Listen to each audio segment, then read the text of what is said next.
Mesdames, Messieurs, vous suivez l'actualité économique du continent sur Fait d'Afrique Télévision. Bienvenue.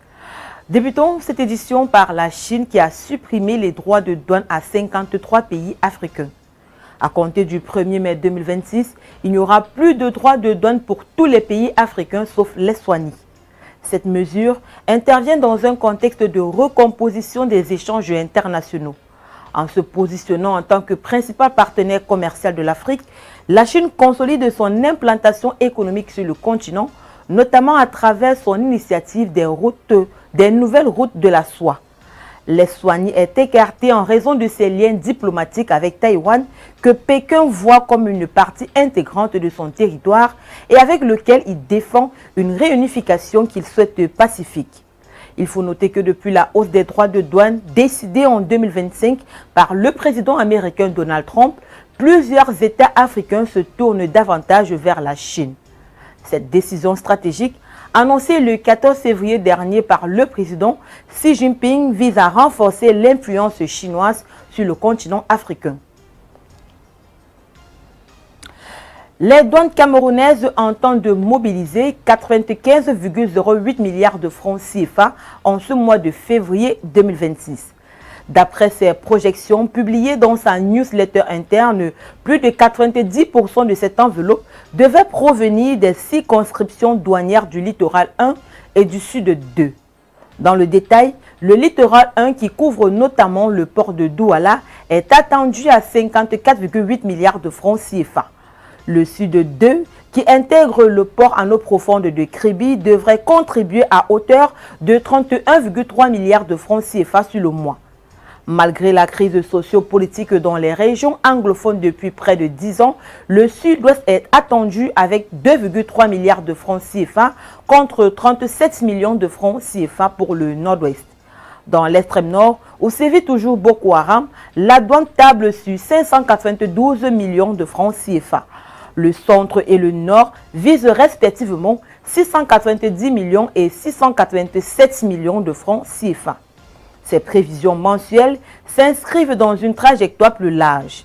Pour l'exercice 2026, la douane camerounaise s'est fixé un objectif de collecte ambitieux de 1200 milliards de francs CFA, soit une progression de 7,97% par rapport à l'année précédente. Pour atteindre ces objectifs et sécuriser la chaîne des recettes, la Direction générale des douanes s'appuie désormais sur la digitalisation. Depuis janvier 2026, l'utilisation de la plateforme Trésor P est devenue obligatoire pour l'ensemble des opérations douanières. Au Tchad, le ministère des Finances a signé le 18 février dernier une convention avec plusieurs acteurs majeurs du secteur financier et de la téléphonie mobile pour le paiement des services publics par le mobile money. Ce partenariat impliquant les entreprises Move Money, Airtel Money, Konom et Kashi, vise à moderniser les services financiers publics.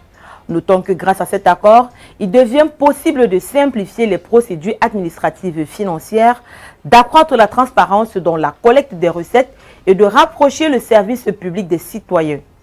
L'initiative s'inscrit dans un vaste mouvement de digitalisation des services publics, un projet essentiel visant à réduire les délais de traitement des paiements et à minimiser l'utilisation de l'argent liquide tout en renforçant la sécurité des transactions.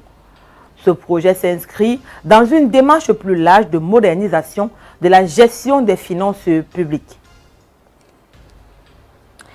L'Éthiopie va désormais produire sa propre monnaie localement.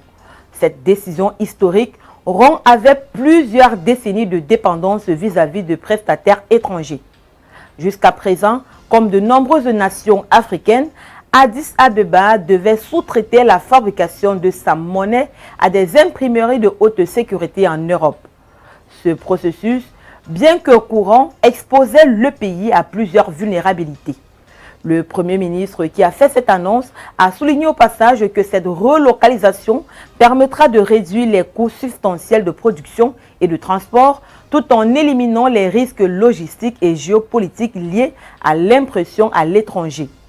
En rapatriant cette compétence stratégique, le pays entend également s'immuniser contre les risques géopolitiques pouvant peser sur l'approvisionnement en liquidités. Le pilotage de ce projet de haute voltige a été confié à Ethiopian Investment Holding EIH. En investissant dans les secteurs stratégiques et technologiques comme la monétique de haute sécurité, l'Éthiopie espère à la fois économiser des devises étrangères et stimuler l'innovation locale. Mesdames, Messieurs, c'est la fin de cette édition du Point de l'économie. Merci de l'avoir suivi. Les programmes se poursuivent sur Fait d'Afrique Télévision.